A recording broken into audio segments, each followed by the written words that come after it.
कालकेतु, एक पुलिस अफसर की खौफनाक मुठभेड़।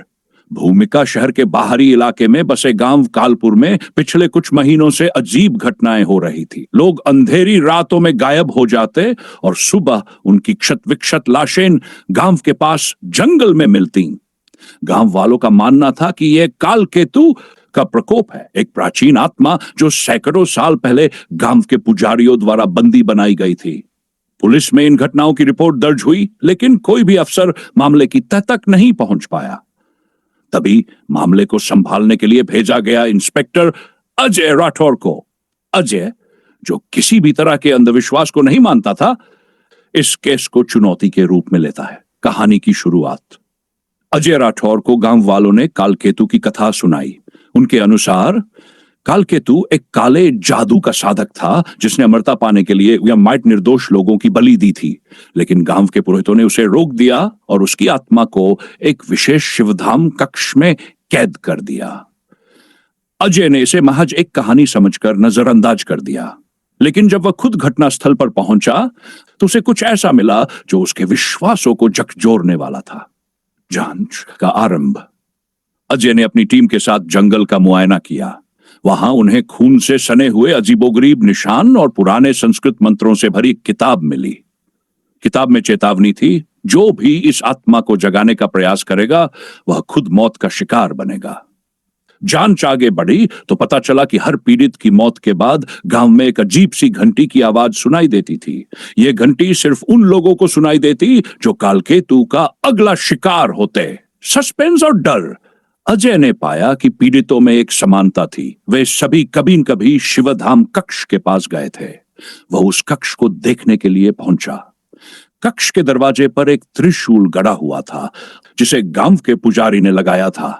पुजारी ने चेताया कि दरवाजा खोलना सख्त मना है, लेकिन अजय ने इसे अंधविश्वास मानते हुए दरवाजा खोल दिया। कक्ष के अंदर एक विशाल शिलालेख पर एक राक्षसी आकृति उकेरी गई थी। तभी अजय को अंदर अजीब सी फुसफुसाहट सुनाई दी, जैसे कोई उसे बुला रहा हो, और रहस्योद्घाटन। अगले कुछ दिनों में अजय की टीम के कुछ लोग रहस्यमय तरीके से गायब हो गए। अजय को समझ में आया कि यह मामला सिर्फ तर्क और विज्ञान से हल नहीं हो सकता। उसने पुजारी से मदद मांगी। पुजारी ने बताया कि कालकेतु की आत्मा अब जाग चुकी है। उसे रोकने के लिए एक विशेष अनुष्ठान करना होगा जिसमें बलि दी जाएगी। अजय ने इसका विरोध किया और कहा कि वह इस रहस्य को पुलिस के तरीकों से सुलझाएगा। रात के समय जंगल में अजय और उसकी टीम ने कालकेतु से सामना किया, लेकिन यह आत्मा नहीं बल्कि एक मासूमों की हत्या करने वाला सीरियल किलर निकला, जिसने कालकेतु की कहानी का सहारा लेकर लोगों को डराया। अंतिम मोड़। जब अजय ने किलर को गिरफ्तार किया तो उसने हंसते हुए कहा, तुमने कालकेतु को नहीं हराया, उसने मुझे चुना है। अब तुम अगला शिकार हो गए। अजय को लगा कि यह महज पागलपन है, लेकिन कुछ दिनों बाद उसे भी यही अजीब घंटी की आवाज सुनाई देने लगी। क्या हुआ अजय का? क्या यह सब सिर्फ एक मानव निर्मित योजना थी या सच में कालकेतु की आत्मा अब भी जिंदा थी? यह सवाल अनुत्तरित रह गया। कहानी का अंत एक रहस्य के साथ होता है जो पाठकों को और सोचने पर मजबूर करता है। गिरफ्तारी के बाद अजय को कुछ दिनों तक चैन नहीं मिला। वह अपने ऑफिस में रात दिन केस की फाइलों को खंगालता रहा। हर बार जब वह सोने की कोशिश करता तो घंटी की वही रहस्यमयी आवाज उसके कानों में गूंजने लगती। उसकी हालत बिगड़ने लगी। कभी कभी उसे अपने कमरे में परछाइयां चलती हुई दिखाई देती। एक रात जब वह घर पर अकेला था, अचानक बिजली चली गई। अंधेरे में उसे लगा जैसे कोई उसके पीछे खड़ा है। वह तुरंत पलटा, लेकिन वहां कोई नहीं था। अजय ने इस डर को नकारने की कोशिश की, लेकिन अब वह खुद मानने लगा था कि कुछ न कुछ असामान्य जरूर हो रहा है। अजय ने इस मामले को पूरी तरह से खत्म करने का फैसला किया। वह वापस कालपुर गया और उस पुजारी से मिला जिसने उसे पहले चेतावनी दी थी। पुजारी ने कहा, कालकेतु को तुमने जागने दिया है। अब वह तुम्हें तब तक चैन से जीने नहीं देगा जब तक उसकी आत्मा को पूरी तरह मुक्त नहीं किया जाता। अजय ने पूछा, इसका क्या मतलब है? मैंने तो सिर्फ एक अपराधी को पकड़ा है। यह सब मनोवैज्ञानिक डर है। पुजारी मुस्कुराया और बोला, कभी कभी इंसान और आत्मा दोनों मिलकर खेल खेलते हैं, लेकिन तुमने जो देखा है वह तुम्हें समझने में थोड़ा समय लेगा। शिवधाम कक्ष अब भी उसका घर है। शिवधाम कक्ष की सच्चाई। पुजारी ने अजय को बताया कि शिवधाम कक्ष में बंद आत्मा की रक्षा के लिए कई सालों पहले गांव वालों ने अनुष्ठान किया था, लेकिन हर 100 साल में अगर वह आत्मा जाग जाती है तो उसे रोकने के लिए एक विशेष बलि देनी पड़ती है। अजय ने इस पर यकीन नहीं किया और खुद ही उस कक्ष की जांच करने का फैसला किया। उसने अपनी टीम के साथ शिवधाम कक्ष को खोला। इस बार दरवाजे के अंदर उसे खून के धब्बे और जले हुए हड्डियों के टुकड़े मिले। लेकिन जैसे ही वह कक्ष में घुसा, एक बार फिर घंटी की आवाज गूंजने लगी। आवाज इतनी तेज थी कि टीम के बाकी सदस्य डर के मारे भाग गए। अजय ने अपने कदम आगे बढ़ाए और देखा कि कक्ष के एक कोने में एक प्राचीन त्रिशूल। अजय अस्पताल में कुछ दिनों तक बेहोश पड़ा रहा, लेकिन जब उसने होश संभाला तो उसे अपने शरीर में अजीब सा बदलाव महसूस हुआ। उसकी आंखों की चमक फीकी पड़ चुकी थी और शरीर में कुछ गहरे निशान थे। उसे हर समय यह एहसास होता कि कोई उसे घूर रहा है। अजय ने अब तय किया कि वह अपने डर से भागेगा नहीं। वह फिर से कालपुर जाने का मन बना चुका था, हालांकि अब उसकी मानसिक स्थिति बहुत कमजोर हो चुकी थी। वह जानता था कि कालकेतु से निपटने का एक ही तरीका है, उसकी आत्मा को पूरी तरह से शांत करना। कालपुर की सच्चाई। अजय ने जब कालपुर के गांव वालों से बात की तो उन्होंने बताया कि कालकेतु की आत्मा तब तक मुक्त नहीं हो सकती जब तक उसके पुराने कर्मों को ठीक नहीं किया जाए। वह पुजारी, जो पहले से अजय को चेतावनी दे चुका था, अब मृत पाया गया। गांव वालों ने दावा किया कि वह भी कालकेतु का शिकार बन गया था। अजय ने गांव के कुछ बुजुर्गों से और जानकारी ली। एक बुजुर्ग ने कहा, कालकेतु एक काले जादू के साधक था, लेकिन उसकी आत्मा ने केवल तबाही फैलाने का कार्य किया। उसकी आत्मा में एक अदृश्य शक्ति थी जो सिर्फ इंसान को नहीं बल्कि पूरे गांव को नष्ट करने की ताकत रखती थी। शिवधाम कक्ष में नया मोड़। अजय ने एक बार फिर शिवधाम कक्ष जाने का फैसला किया और वह अकेले नहीं गया। उसने अपनी टीम के कुछ विश्वसनीय अधिकारियों को साथ लिया। कक्ष में कदम रखते ही वह महसूस कर रहा था कि कुछ बदल चुका था। कक्ष के अंदर का वातावरण एकदम ठंडा और दबाव से भरा हुआ था। अचानक कक्ष के बीचों बीच एक अंधेरे साया उभरा।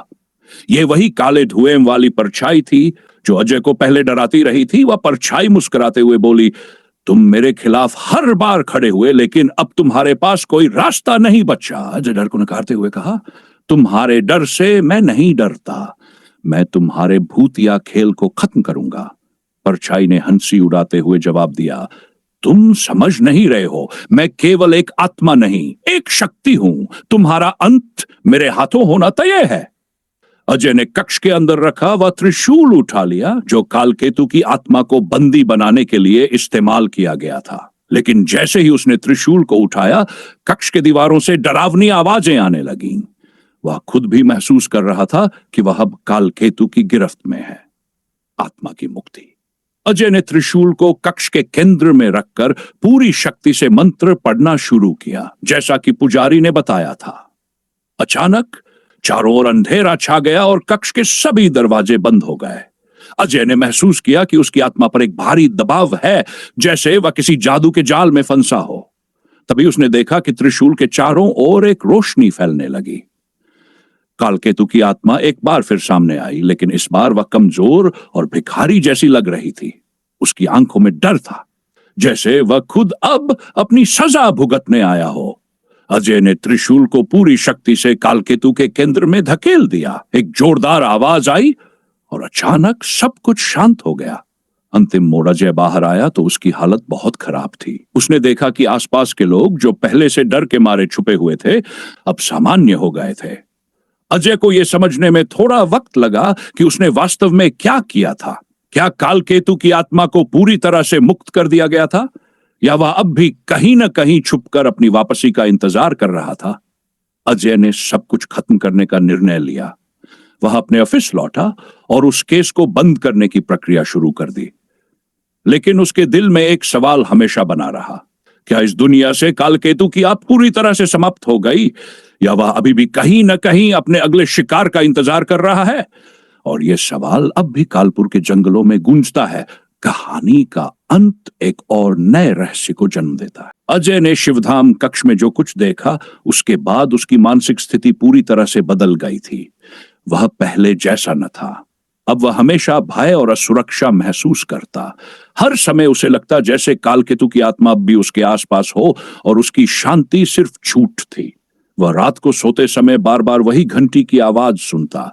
उसकी छवियों में डरावने चेहरे आते और वह हर अंधेरे कोनों से किसी की नजरों को महसूस करता। क्या कालकेतु की आत्मा अभी भी जीवित थी? क्या वह उसके पीछे पड़ा था? अजय के सवालों का कोई जवाब नहीं था। वह रात और रहस्य की पुनरावृत्ति। कुछ महीने बीतने के बाद अजय को एक और अजीब घटना का सामना करना पड़ा। एक रात जब वह अपने ऑफिस में अकेला था, अचानक दरवाजे की घंटी बजी। उसने सोचा कि कोई कर्मचारी होगा, लेकिन दरवाजा खोलने पर वह केवल अंधेरा और सन्नाटा पाया। उसका दिल तेजी से धड़कने लगा, लेकिन एक पल के लिए उसे यह एहसास हुआ कि घंटी की आवाज उसी डरावने स्वर में गूंज रही थी जैसा कि कालकेतु के समय हुआ था। उसे समझ में आ गया कि यह महज संयोग नहीं हो सकता। उसने अपने डेस्क पर रखी रिपोर्ट्स को देखा और वह चौंक गया। रिपोर्ट में लिखा था, अजय राठौर के खिलाफ एक और रहस्यमय हत्या की योजना। यह रिपोर्ट से खुद की हत्या की धमकी लग रही थी। कोई नहीं जानता था कि कालकेतु की आत्मा अब उसे क्या सजा देने वाली थी, लेकिन यह साफ था कि उस फिर से एक बड़ी चुनौती का सामना करना था। नई खोज और रहस्यमय घटनाएं। अजय ने तय किया कि वह अब और भागेगा नहीं। वह इस सच्चाई का पता लगाएगा कि क्या सच में कालकेतु की आत्मा फिर से सक्रिय हो गई है और क्या वह इसका शिकार बनने वाला है। उसने कुछ अजीब घटनाओं को ध्यान से देखा।